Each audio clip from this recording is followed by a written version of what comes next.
Hello everybody and welcome back to myPACE. We're going to get started by going into our lecture for lesson 12, which is going to ask the question, how much time and money should you be investing in your future? Now in order to do this, you need to know that we're going to be focusing in on this idea of something called human capital.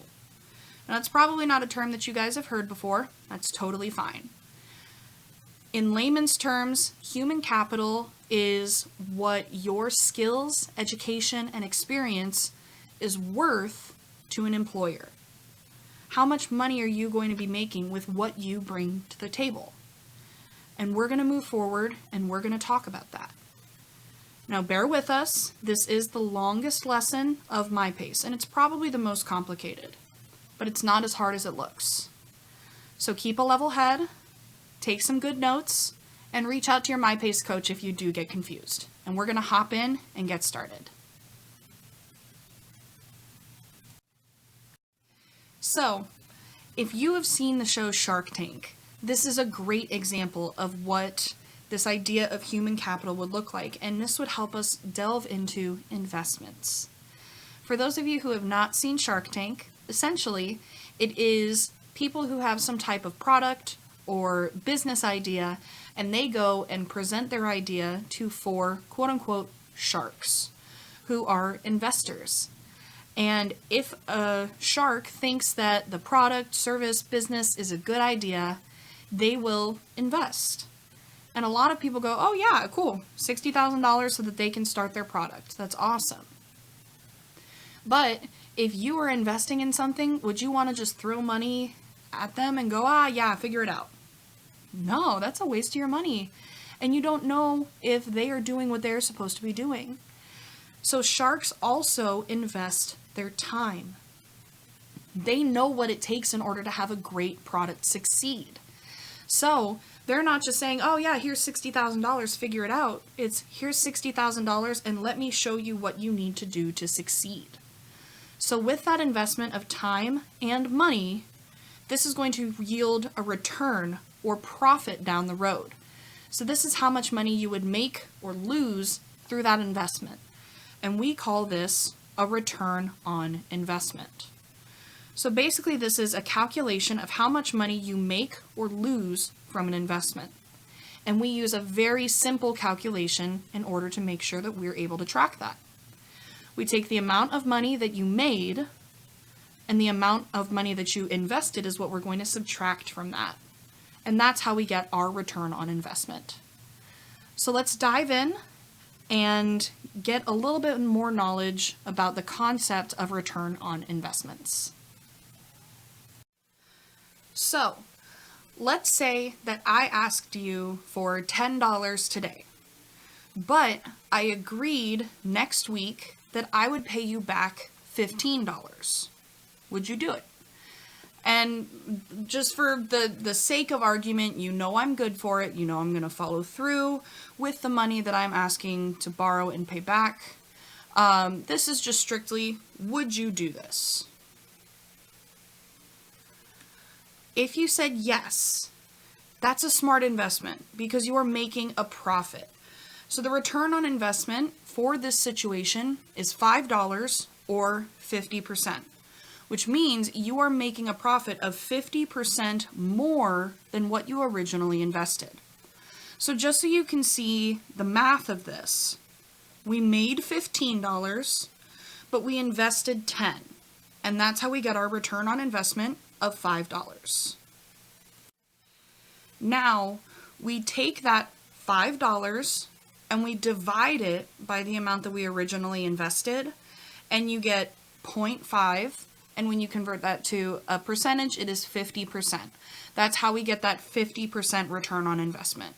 If you don't understand the percentages part of it, that's okay. It isn't super required for you to understand that, as long as you know how much money you are making or losing in this transaction. And in this case, you are making money. That's what's important to me that you understand. But what if I upped the ante a little bit? What if instead of talking about $10, $10, $15, we are talking about thousands? Now, I want you to take a second and really think about this. Don't just go, whoa, that's way too much money. But what if I asked you to pay me $65,000 over the next 15 years? But in exchange, you would make $1 million. Would you do it? And I want to clarify, when I say $65,000 over the next 15 years, that is not $65,000 every year. It is $65,000 that you are paying me over the course of 15 years. Is this something that you would do? Pause if you want, take a second to think about it, and think about what that could mean in terms of return on investment for you. Is this a risk that you would be willing to take? For those of you that said yes, you understand how return on investments work. The return on investment here is $935,000, which is roughly 1,500% of what you originally invested. And just so you know exactly how great of an investment that is, stockbrokers on Wall Street in New York consider a good return on investment to be about 15%. This is 100 times that. That's crazy. So just so you can see the math, we made $1 million, but we invested $65,000. So that's how we're getting that $935,000. And then we get that crazy 1,500% by taking the return on investment and dividing it by our original investment, which is $65,000. So, to quote Drake, for some reason, I guess you lose some and you win some as long as the outcome is income. So, what do you think about that? That would be amazing to be able to make that much money. $1 million? That's awesome. What if I told you that you could? And that you may have metaphorically accepted or turned down a real offer? Where would we get this money from? Where would we get this $1 million? Would this $935,000 profit come from somewhere like the New York Stock Exchange? And just for context, the statue of the bronze bull that you see on your screen, this is called the Wall Street Bull. Bull markets in the stock exchange are considered to be profitable and good, whereas bear markets are considered to be aggressive and bad. An investment like this, with this kind of amazing return, isn't going to come from the stock exchange. It's going to come from somewhere a lot more accessible to you guys. It's going to come from education. Now, I want you to think about that again. $935,000 profit by just paying $65,000. When you think of it again through the context of education, suddenly that sounds a lot more like college and student loans. And yeah, $65,000 is expensive, but $935,000 might make it worth it. So let's talk about ways for you to up your own return on investment. As we begin talking about this idea of educational investments, we first want to talk about your commitment of your time. As I've reiterated in previous lessons, there are 5 different pathways available to you as you complete your training at Job Corps. You have advanced training, apprenticeship, entry-level work, the military, and college. Each of those pathways are going to require different investments of your time. Advanced training, you're looking at an average of 1 year of investment of your time. And just so you know what advanced training is, you're completing your basic training here at Flint Hills Job Corps with your high school, if you need it, and your basic trade. And then you will go to another Job Corps center where you will spend, on average, 1 year getting advanced credentials. Apprenticeships typically last between 2 to 4 years, depending on the industry that you're going into. So, if you are looking at an apprenticeship for healthcare, so CNA, or transportation, a CDL, on average, you're looking at an apprenticeship of about 1 year. But that's really great that you do have apprenticeship options available to you, because in the last 10 years, an apprenticeship has truly evolved. It's not just for people in construction or tattoo artists anymore. You have a lot of great opportunities to get that paid, prolonged, on-the-job training from a master and learning from the best. Next, a hospitality or security apprenticeship is going to take on average 2 years. And then construction, automotive repair, those kind of apprenticeships are going to take on average 4 years, but there are some that take as long as 6. But there is a lot of great benefits that come from having an apprenticeship. And we'll talk a lot more about that in lesson 19 of myPACE. Entry-level work is probably the pathway that you all are the most familiar with. You come into Job Corps, you get your basic training, you complete, and you get a job. That's entry-level work. This is going to require no investment of your time. The reason being is you're not spending that additional time specifically gaining the skills, education, and experience. You're just going right in, starting to earn money.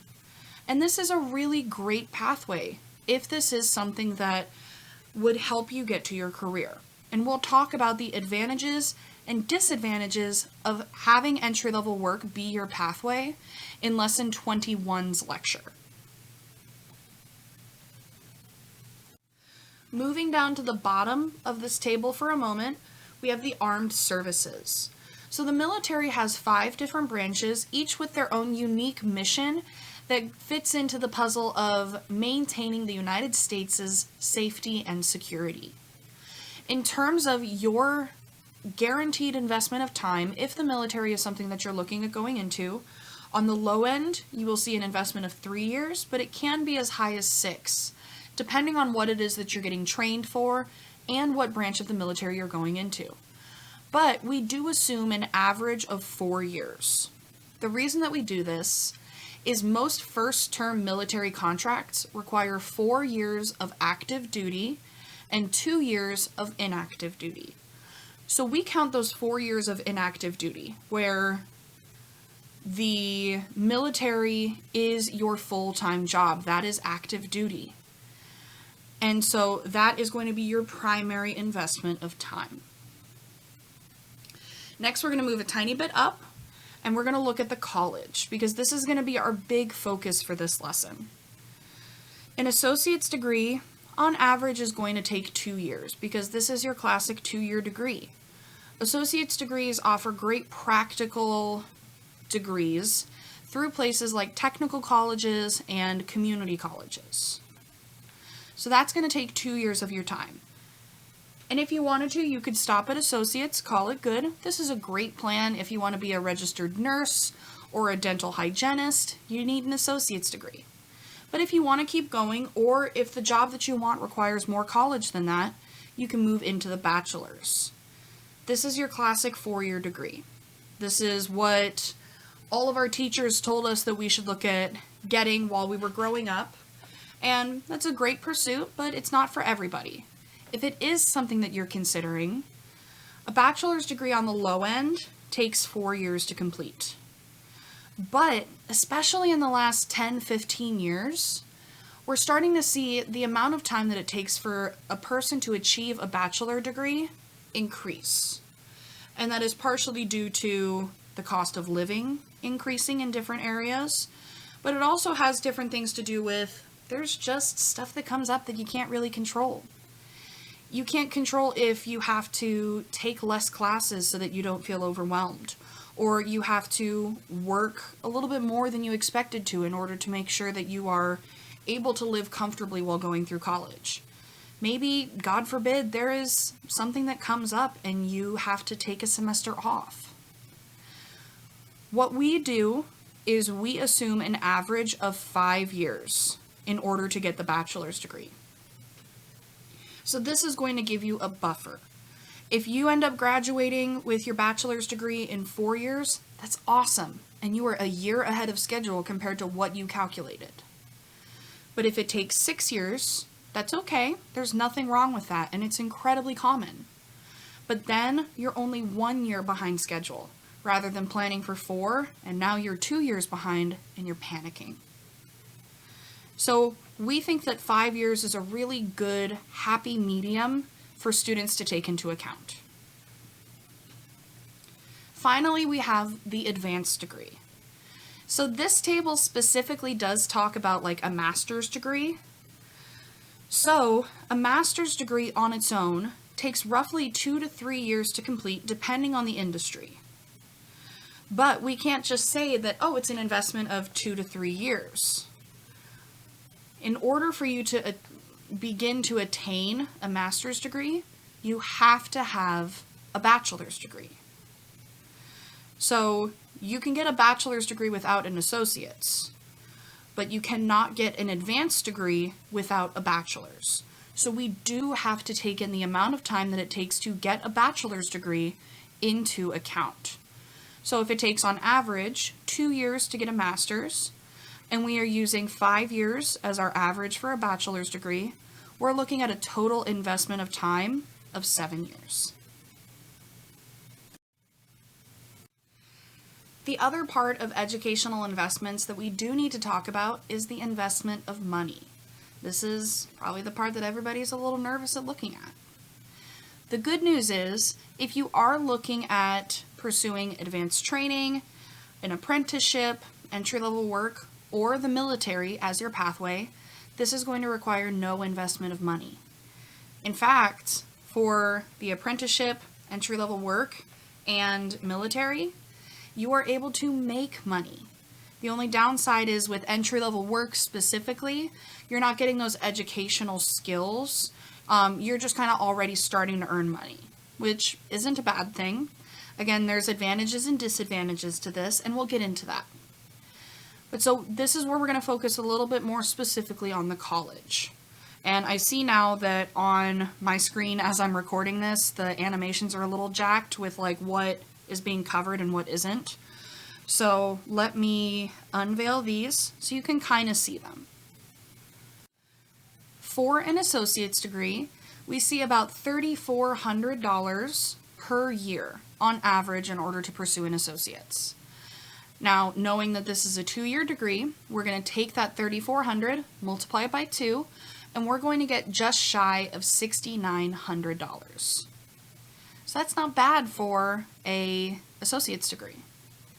Next, moving into the bachelor's degree, we do see it costs about $9,400 per year.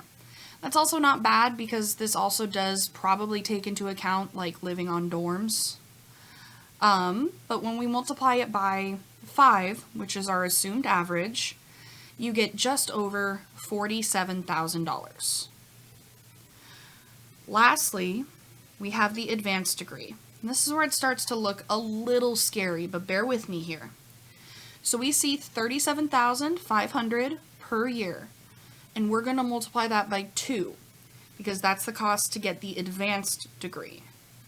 But we also have to add in the $47,000 that it takes in order to achieve a bachelor's degree. Remember, you need the bachelor's first. So we are looking at a little bit over $122,000.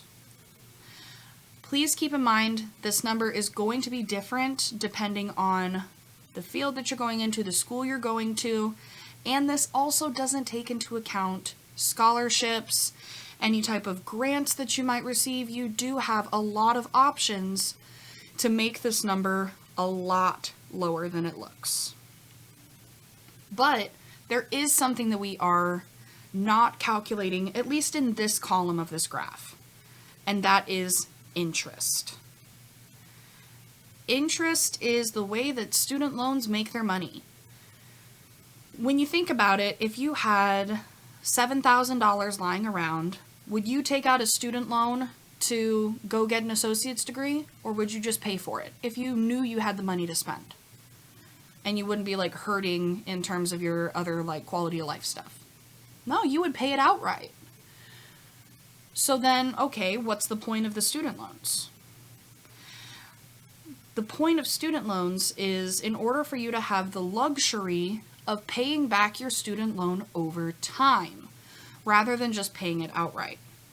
And that's where interest comes in order for you to have the luxury of paying it back over time, that's where interest comes in. You're paying for that luxury. So suddenly, the $6,900 for an associate's degree becomes $9,500. The bachelor's degree goes from $47,000 to $65,000. And that should sound familiar to you all. $65,000 over the course of 15 years to make $1 million.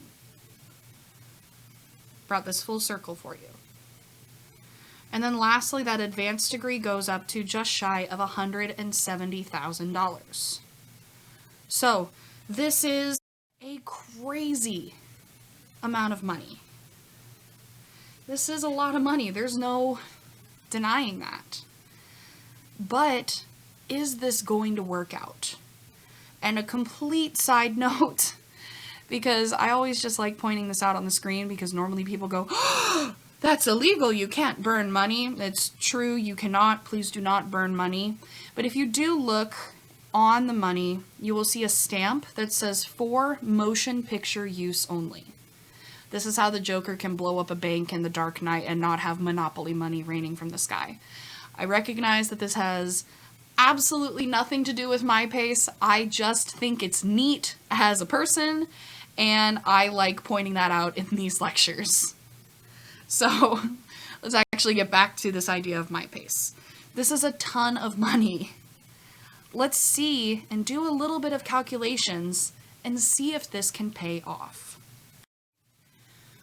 We are going to run the numbers using an example from the myPACE database. So down at the bottom of the screen, you do see that we have a little staircase of educational investments. And if we look at where that black rectangle is, we know that this is for quality control systems managers. So what we're going to do with this to calculate a return on investment and see what level of education might be worth it, we're going to start running the numbers. But if we take a look at this orange one, the second step, this is a post-secondary non-degree. And what we're actually going to be doing is we're going to skip that level because it's a gray area. It's very difficult for us to calculate a return on investment because there is a lot of different places that you can get that training. For example, a CNA. You can get that training here, where it's free. You can get that training at a technical college, where you would have to pay for student loans. You can get that education through the military, where it's also free. So there's a lot of inconsistencies when it comes to accurately reflecting the return on investment. So it's easier for us to eliminate that entirely, at least for the purposes of running these numbers. If the position that you want as your ultimate career does fall in that area of a post-secondary non-degree, do not be discouraged. And we're not skipping it because it's an invalid job. We're skipping it because it's just very unreliable to get a solid number. But there are some mathematic tricks that you can use from this lesson to figure out what your life might look like. So let's start diving into that. So we are going to start at the very bottom of the high school diploma or equivalent. This is, we can see the job title right here, first line supervisors of mechanics, installers, and repairers. Right out the gate, we know from one word in that job title that this is going to be a higher annual salary than normal, and that is the word supervisor. This is a management position. So it's going to be a lot more difficult to get a management position rather than being the mechanic, the installer, the repairer. So take this number with a little bit of a grain of salt. We're looking at management here. So we see an annual salary of just over $63,000 per year. That's crazy for somebody with a high school diploma. Keep in mind that is that management position. So what we are going to do here is we are going to take this $63,000 and we're going to multiply it by 45 years of work. Now we're assuming that's how long, 45 years, this is how long you're going to be working in your career. And that's a pretty solid estimate to start with because Job Corps students are between the ages of 16 and 24. So if you add 45 years to that, that's going to put you somewhere between 60 and 70 years old, which on average is around the area that people retire. So if we take a look at $63,000 per year over 45 years, we see just over $2.8 million in your lifetime. That is crazy good. So that's just with a high school diploma. What if we kept going? What if we started investing in our education and now we have an associate's degree and we are now an electronics engineering technician? Awesome. But right out the gate, we know that in comparison to this first occupation that we did at the high school level, this one might be a little bit lower because of the word technician. We're comparing a supervisor to a technician. And an annual salary of $61,000 and a little bit of change does indicate that difference. But this is going to be a lot more easily accessible to you compared to that supervisory position. So we're going to start by doing the exact same thing that we did for the high school diploma. We're going to take that $61,000 and multiply it by 45. But before we multiply it, we want to subtract 2 years. The reason that we are subtracting those 2 years, how long does it take to get an associate's degree? 2 years. So if we're talking about your career timeline, taking those 2 years to get that degree is going to cut off 2 years for you working, and that's okay. So we're going to take then 43 and multiply that by your annual salary, so $61,000, and then we're going to subtract $9,501. That's the cost of the student loan. So with your student loans completely paid off and taking into account how long it takes to earn a degree, you would be making just over $2.6 million in your lifetime. That is still really good. This is where we're going to calculate the return on investment. So what we're going to do is we're going to take this $2.6 million, so this is how much money we would make if we did invest in ourselves, and we are going to subtract the $2.8 million for the high school diploma level. That is how much we would make if we did not invest in ourselves. So, are we making or losing money? We're looking at a negative return on investment, just over $200,000. So we are losing money in this example. So that might be worth it in terms of job security, because if you're working as a technician, you're probably going to be able to keep that job for a hot minute. But, okay, maybe you want to be in a place that getting the education is going to pay off. All right? What if instead of investing in ourselves in 2 years to get an associate's degree, we take 5 years and we get the bachelor's? And now we are a quality control systems manager. Would the annual salary be worth it at that point? Absolutely. We're looking at just shy of $94,000 per year. That's really good. So now we're going to do that same math again that we did with the associate's degree, but instead of 2 years, we're going to subtract 5, because we're assuming an average of 5 years to get the associate's degree. So we're going to multiply 40 by the 94,000 and subtract $65,000, which is the cost of the student loans. And once we do all of that math, we're looking at a little tiny bit less than $3.7 million. That's really good. Now we're going to calculate the return on investment. So we're going to take that 3.7 million and subtract the 2.8. We always want to go back to the high school diploma level for what we're subtracting. So in this case, are we making or are we losing money? Oh my God, are we making money? We're making just shy of $860,000 more with just a 5-year investment of your time and money to get that bachelor's degree. So you're seeing right here that offer at the beginning of the lesson, $65,000 to make $1 million, is in fact possible. So, okay, this rocks. You really like the field and you want to keep on going. And you get the advanced degree. And now you are a human factors engineer or ergonomist. We're still seeing a pretty good annual salary of about $83,500. And we're going to do all of that math again. So 7 years to get the advanced degree, multiply by the annual salary. So we take 38 by 83.5. And then we're going to subtract that horribly terrifying looking number of $170,000 for the student loans. And we're looking at just over $3 million in your lifetime. So, still good. You're still making a return on investment of about $167,000. So we see in terms of money and the financial payoff, the bachelor's degree is definitely where it's at.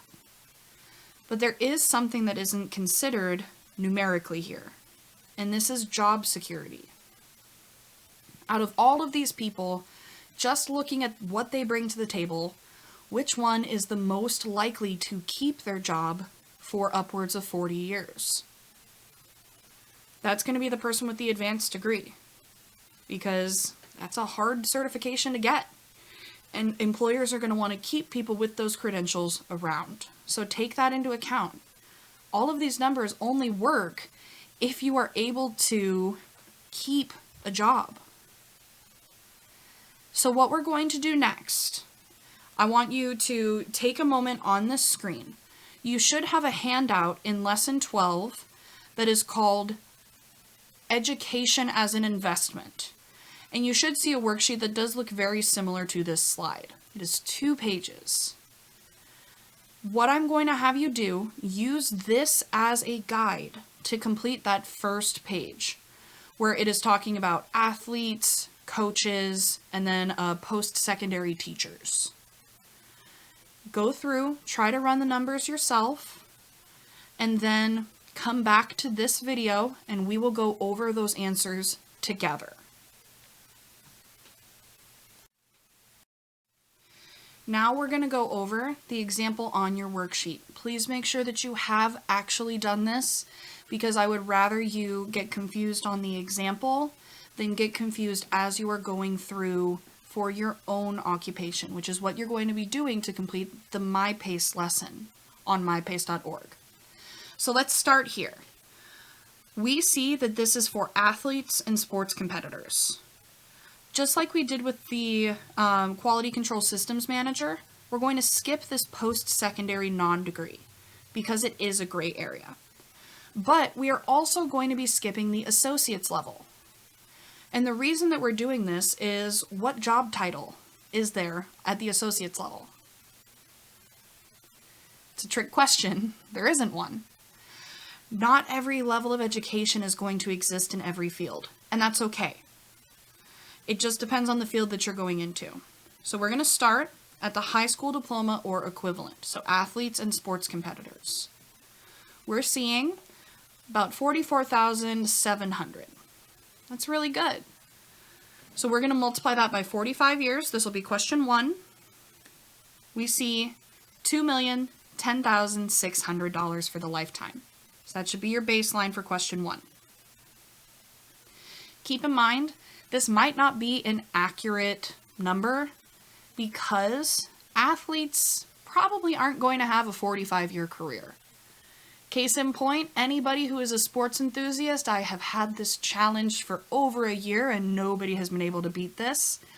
I want the name of one person who is actively playing in the NFL who is over the age of 50? There isn't anybody. You can try to prove me wrong if you want. At the time of recording this, Peyton Manning is 43 years old, so he's not there. Next, we're going to move into the bachelor's degree. So we're going to start investing in ourselves with that 5-year bachelor's degree. We do see a significantly lower annual salary, so $31,000. But when you think about it, a coach is way more likely to have a 40-year career compared to an athlete having a 45-year career. So we do all this math, we subtract the 5 years from 45 to get the degree, multiply by the annual salary, subtract the student loans, and we see basically $1.2 million. So $1,175,026. That is your answer for number 2. We're going to skip down to the bottom of the page, and we're going to complete answer 4, because that's just the next animation for this. So we're going to take the $1,175,000, and we're going to subtract from it the $2,010,600. And we have a significantly negative return on investment of over $800,000. So this should be your answer 4. You are losing a lot of money in comparison, but keep in mind that job security. Finally, let's take a look at question 3 and 5 for the advanced degree. We do see now at the advanced degree level where you are a recreation and fitness studies teacher post-secondary, so that means outside of high school is where you're teaching this. You're making just shy of $60,000 per year.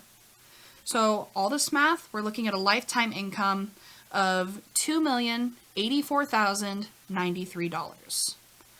So we're making a little bit more compared to the athletes, but not terribly too much more, just a little over $70,000.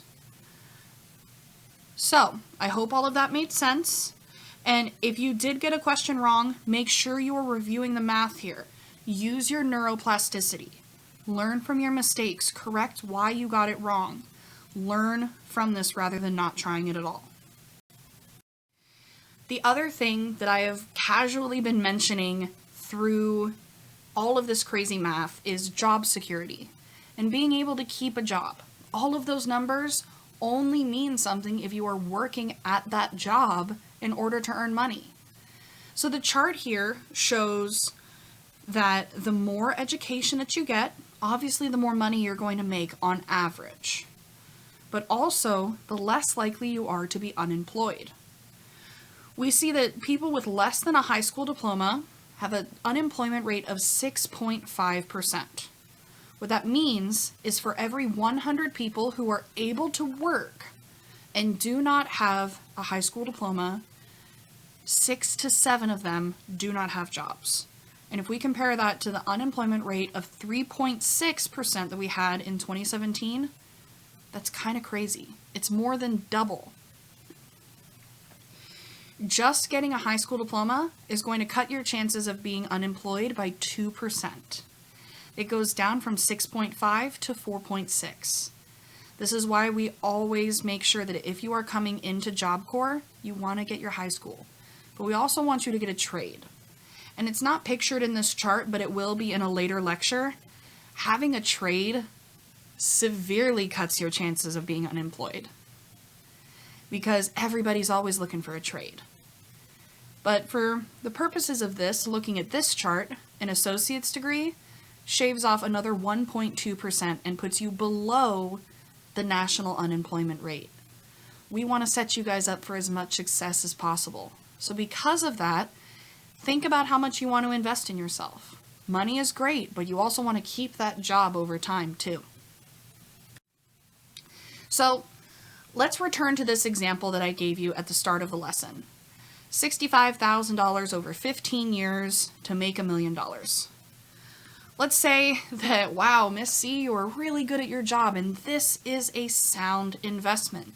You probably have a huge gaping question, and that is, where in Dante's Inferno are you going to come up with $65,000? So this is where we talk about grants, scholarships, and subsidized loans.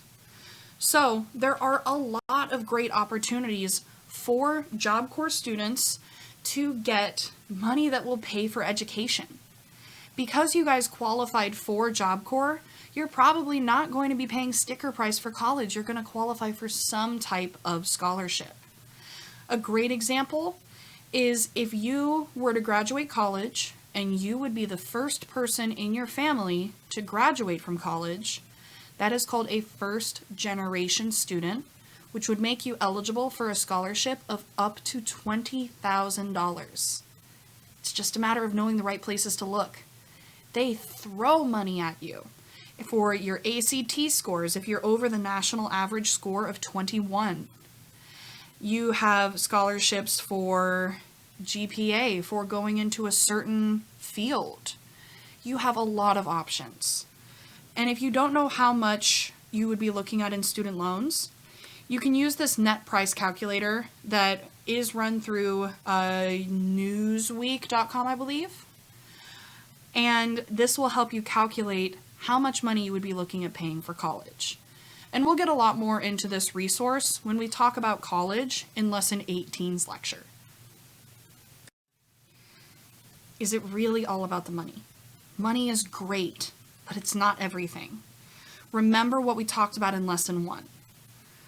Compensation and how much money you are making is the number 2 thing that people consider when making career decisions. The number 1 is the type of work that you're doing. Just because a job pays less compared to if you were to invest in yourself less, that doesn't make it a worse job. We want to make sure that you are happy with the choice that you made for your job. Are you going to enjoy coming to work every day? Because you're spending 40 hours a week minimum there.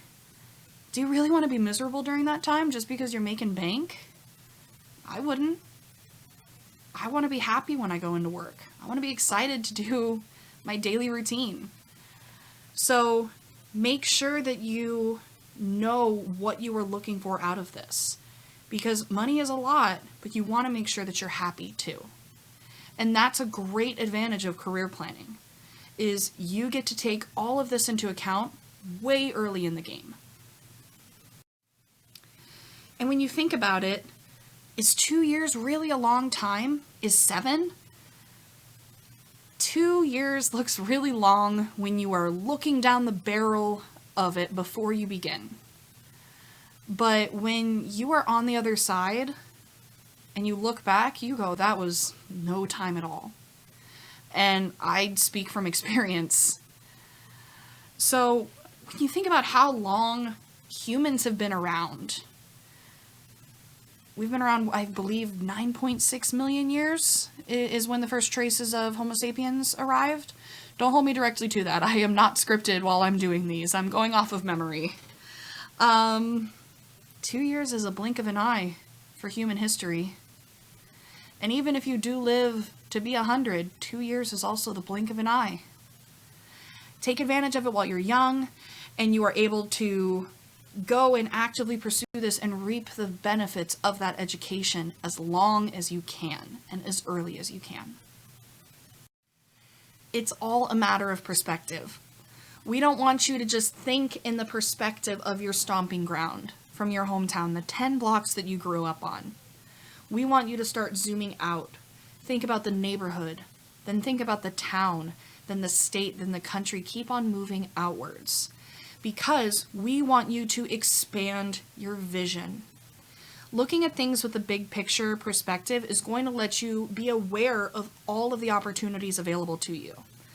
I'm almost positive that a vast majority of the people who are listening to this right now have no interest in joining the military. And that's okay. But entertain the thought. Expand your view. Find out what it has to offer you before you dismiss it as an option. So make sure you're taking into account your perspective. In order to complete the lesson 12 on mypace.org, what you are going to do is complete the second page of the education as an investment activity.